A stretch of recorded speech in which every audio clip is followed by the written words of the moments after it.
Hey there, welcome to VCode's 100 Days of Coding Challenge.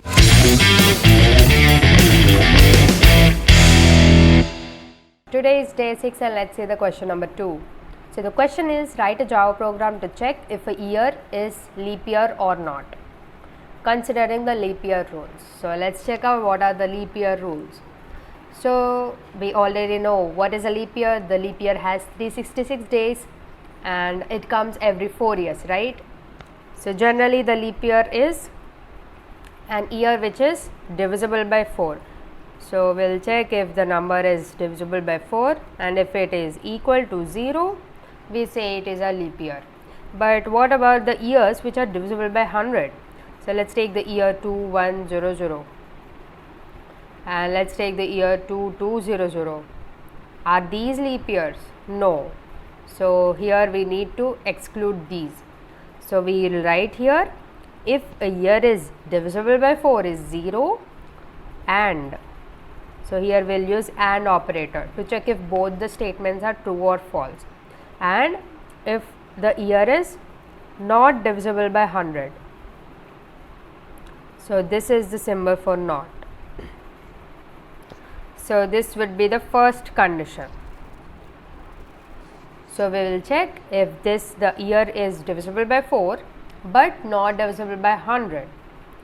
So let's take the example of the year 2020, the year of COVID. So here the year is divisible by 4 but not divisible by 100, right? So this is a leap year. And the next statement would be the years which are directly divisible by 100 and 4. So divisible by, we can write it as 400 is equal to 0. So if the year is divisible by 400, then also it is a leap year. So generally we call these years as yearly leap years, like which comes every 4 years directly, and these are called the century leap years, which comes after 4 centuries. So let's take the example of the year 2000. So 2000 is divisible by 400, so it is a leap year, and the year which comes after 400 years is 2400. So this is a leap year too. So between these years, like the year of 2100, 2200, these all years are not leap years. So we got the two conditions, and let's dive into the code. So here we will create the Java file. Let me name it as isLeapYear.java. So let me write the main method.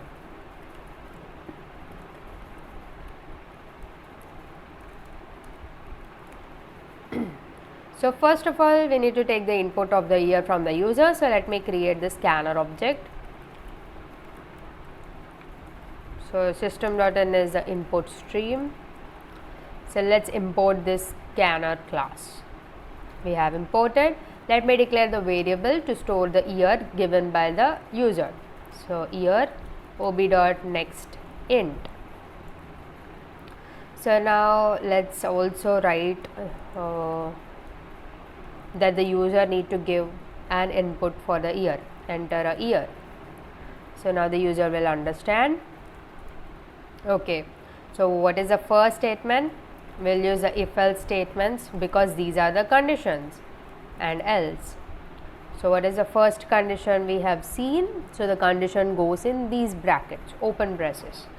So the condition is if the year is divisible by 4 and not divisible by 100. If year is divisible by 4, that is modulo 4 is equal to 0. That is when it is divided by 4, the remainder should be 0. And year is not divisible by 100. So the not symbol is exclamation and equals. So this is the symbol for not in Java. So if these both conditions are true, so the end statements ensure that if these both conditions are true, then only the statements inside this curly braces would be executed. So what is that? Year is leap year, right? So here we have another statement, else if year is divisible by 400 equal to 0, right? So then also year is leap year. And what is the final statement? If the year is not divisible by 4, if the year is only divisible by 100, or if the year is not divisible by 400, right? Any case except these 3. So the year is not leap year. So these are the condition statements. Let's finally close the object. So I guess it's all clear. So let's run the file. So let me clear this. So javac is leap year.java. So the code has compiled successfully. Let's run the file. So which year shall we give? So let's give 2000. So this year is divisible by 400. So we have to get the year is leap year, right? So let's run the file again. So let's give the COVID year this time. So yes, it was a leap year. Let's give a non-leap year this time. Oh, what is a non-leap year? So let's give 2019. Year is not a leap year. That's it. So this is how we write the statements for finding if a year is leap year or not. So that's it for this video. Do join the WhatsApp group of VCode to get more updates on the 100 days of coding challenge. The link is in the description below. Thank you for watching.